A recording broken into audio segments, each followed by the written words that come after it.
हुए देखने को मिलेंगे। ये तो मेरा आज का डिविडेंड डार्लिंग, लेकिन अगर आप कल जानना चाहते हैं कि मेरा डिविडेंड डार्लिंग कौन सा होगा तो आप जुड़ना ना भूलिए मेरे साथ इसी समय।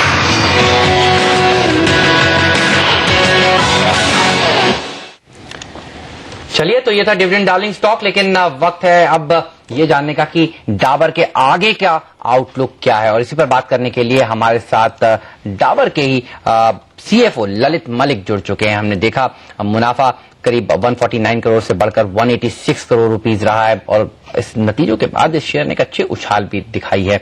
मलिक साहब, स्वागत है आपका सीएनबीसी आवाज पर। सबसे पहले आपसे यही समझना चाहता हूं कि Q1 किस तरह का रहा आपका और अब आगे की उम्मीद कैसी कर रही है कंपनी? Q1 में हमारी जो टॉप लाइन ग्रोथ रही वो 13% की रही और हमारी जो पैट रहा वो 24.5% का रहा after the exceptional items and after eliminating exceptional item it is around 20.5%। सो अगर हम अपने इकोनॉमिक एनवायरनमेंट देखें तो हमारी प्रोग्रेस काफी स्टेडी रही है इस क्वार्टर में, both India as well as international के लेवल पर। ये बताइए कि आपका इंटरनेशनल बिजनेस ने कितना कंट्रीब्यूशन दिया इस क्वार्टर में रेवेन्यूज में, और आपने अपने दूसरे बिजनेसेस में क्या देखा? क्योंकि ऐसा लग रहा था कि फिलहाल फूड बिजनेस में थोड़ा सा इम्पैक्ट पड़ा है, जिस तरह से रुपया आपने देखा डॉलर के मुकाबले मूवमेंट देता हुआ नजर आया। जी, अगर हम देखें इंटरनेशनल लेवल हमारा 32% top line growth international level से आती है और बाकी रिमेनिंग 68 डोमेस्टिक है।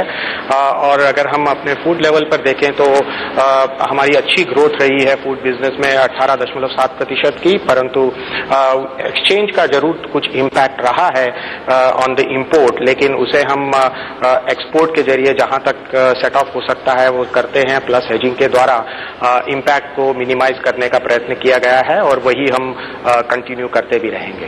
अगर आप साल दर साल आपके ऑपरेटिंग प्रॉफिट मार्जिन्स पर नजर डालें तो मलिक साहब 14.7% के मुकाबले ये 14.5% रहे हैं, थोड़ा सा कमी देखने को मिली है यहाँ पर। आगे का आउटलुक क्या है? ऑपरेटिंग प्रॉफिट मार्जिन्स किस लेवल के आसपास आगे रहने की उम्मीद है आपको? जी, तो अगर हम ऑपरेटिंग मार्जिन की बात करें तो हमारा स्टेबल रहा है 14.5, पिछले वर्ष इस क्वार्टर में भी वही था और अभी भी वही है। यदि हम EBITDA की बात करें तो जरूर थोड़ा सा हमें बेटर क्वार्टर इस बार मिला है compare to last year. And अगर हम आगे ग्रोथ की बात करें तो काफी फैक्टर्स पे डिपेंड करेगा, एक्सटर्नल एनवायरनमेंट के ऊपर, एक्सचेंज के ऊपर, परचेजिंग पावर पे, क्लाइमेटिक कंडीशन पे, किंतु हम अपनी एक स्टेडी ग्रोथ की अपेक्षा रखते हैं और यही फाइनेंशियल ईयर 13-14 में हम एक्सपेक्ट करते हैं कि हमारी स्टेडी ग्रोथ रहेगी प्रोडक्ट्स में। ये स्टेडी ग्रोथ क्या होगी? वॉल्यूम ग्रोथ का क्या आप गाइडेंस दे सकते हैं FY14 के लिए? ये काफी हद तक एनालिस्ट जानना चाहेंगे। जी, अभी जैसे आप FMCG इंडिया में हमारी 9% की वॉल्यूम ग्रोथ रही है और आगे फॉर द फाइनेंशियल ईयर 13-14 हम बिटवीन 8 to 12% की रेंज में अपने गाइडेंस जो पहले भी हमने दी है उसी को हम मेंटेन करते हैं कि हमारी वॉल्यूम ग्रोथ 8 से 12% के बीच में रहेगी। मलिक साहब, हमने देखा इस क्वार्टर में करीब 11% एड स्पेंड कंपनी का बढ़ा है, करीब 254 करोड़ रुपीस कंपनी ने एड स्पेंड किया है। आगे चलकर as a percentage of sales कितना एड स्पेंड कर सकती है कंपनी? क्योंकि हम देखते हैं 15.5% के आसपास as a percentage of sales आप एड स्पेंड करते हैं, कि इतना ही रहने वाला है या इसमें कुछ और बढ़ोतरी करने वाली है कंपनी?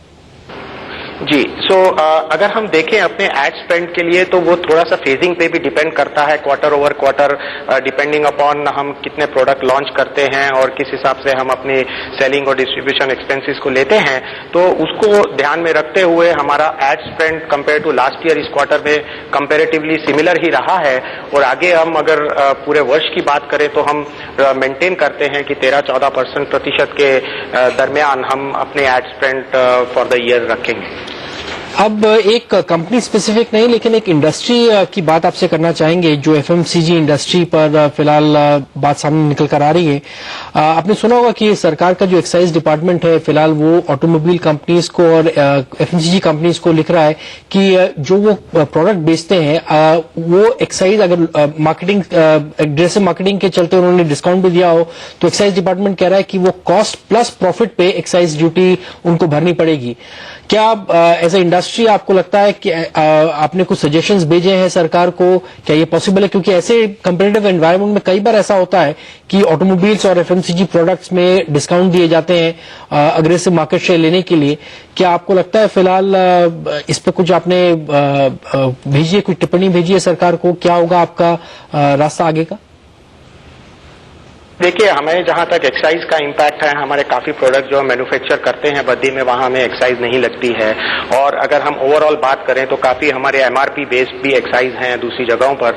तो हमें इस कारण कोई मेजर इम्पैक्ट आने की कोई उम्मीद नहीं लगती है अभी। सो इसलिए हमें कोई इसका इम्पैक्ट हमारे फाइनेंशियल्स पे अभी आने का ऐसी कोई उम्मीद नहीं है। तो इसलिए हम कोई उसकी तरफ अधिक ध्यान नहीं दे पाते। मलिक साहब, लेकिन आपके लिए नहीं, पूरी इंडस्ट्री के लिए क्या इम्पैक्ट पड़ता हुआ नजर आएगा, ये जानना चाहते हैं हम दरअसल।